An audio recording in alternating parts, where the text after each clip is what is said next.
Assalamualaikum warahmatullahi wabarakatuh. Perkenalkan, nama saya Muhammad Khairul Iqbal, Prodi Ekonomi Syariah. Saya memenuhi tugas ekonomi internasional. Di sini saya akan meringkas sebuah buku yang berjudul Ekonomi Internasional, penulis Bonaraja Purba DKK. Di sini ringkasan saya akan berbentuk sebuah PPT. Karakteristik ekonomi internasional. Pengertian. Konsep tentang ekonomi internasional menggunakan metode analisis dasar yang sama dengan cabang-cabang ilmu ekonomi lainnya. Sebab perilaku dan motivasi individu sama dalam perdagangan internasional seperti halnya transaksi domestik. Adapun manfaat perdagangan internasional. Perdagangan internasional terdapat pandangan yang paling populer tentang perdagangan dalam ekonomi internasional. Internasional adalah adanya manfaat perdagangan, yaitu bila negara-negara melakukan perdagangan, menjual barang atau jasa satu sama lain. Pertukaran tersebut akan selalu saling memberikan manfaat. Adapun teori perdagangan internasional klasik. Teori perdagangan internasional adalah teori-teori yang digunakan suatu negara sebagai landasan suatu negara melakukan perdagangan internasional dengan negara yang lainnya. Teori klasik ini terbagi menjadi dua, yaitu teori keunggulan mutlak dan teori keunggulan komparatif. Dan dari dua teori ini akan saya jelaskan di sini, itu teori absolute advantage. Adapun teori keunggulan mutlak menurut Adam Smith merupakan kemampuan suatu negara untuk menghasilkan suatu barang dan jasa per unit dengan menggunakan sumber daya yang lebih sedikit dibanding kemampuan negara-negara lain.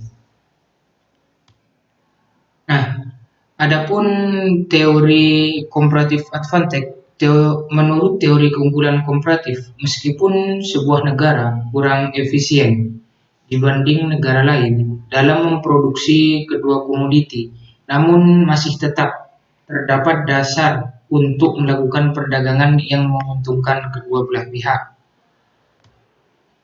Adapun pentingnya perdagangan internasional. Ketergantungan suatu negara terhadap perdagangan internasional, yaitu sebagai mesin penggerak perekonomian suatu negara, memberikan pengaruh yang cukup besar.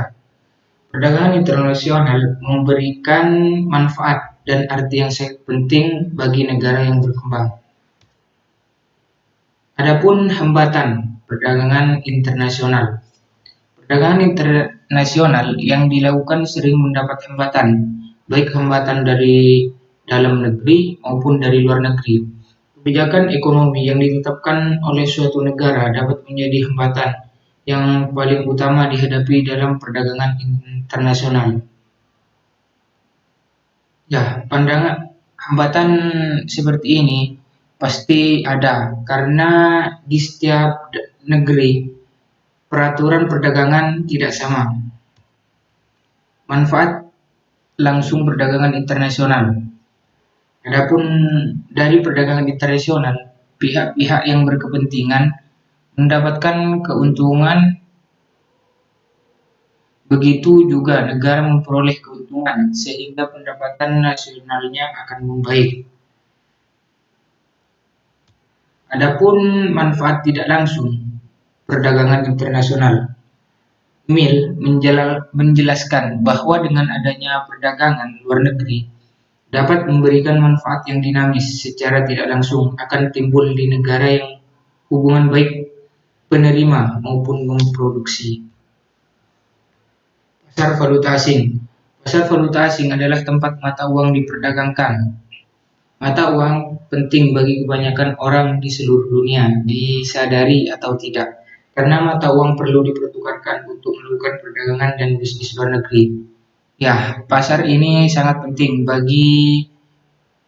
perekonom, bagi ekonom internasional karena setiap kita akan membeli barang dari negara asing, maka kita akan mengikuti pembayaran melalui mata uang dari negara tersebut. Konsep dan struktur neraca pembayaran internasional. Neraca pembayaran adalah catatan dari semua transaksi ekonomi internasional yang meliputi perdagangan, keuangan, dan moneter antara penduduk dalam negeri dengan penduduk luar negeri selama periode waktu tertentu. Biasanya 1 tahun atau dikatakan sebagai laporan arus pembayaran keluar dan masuk untuk suatu negara. Fungsi dan tujuan neraca pembayaran internasional. Tujuan utama neraca pembayaran internasional yaitu untuk memberikan informasi kepada pemerintah tentang posisi keuangannya, khususnya yang terkait dengan hasil praktek hubungan ekonomi dengan negara lain. Keseimbangan moneter dan fiskal. Keseimbangan kebijakan moneter dan kebijakan fiskal merupakan suatu rangkaian sistem keuangan yang saling kait-mengait. Kedua kebijakan ini akan mengontrol laju pergerakan keuangan secara makro, terlepas dari sifat kedua kebijakan yang dapat sejalan atau saling bertentangan. Namun kedua kebijakan memiliki tujuan yang sama, yaitu mencapai kestabilan perekonomian negara.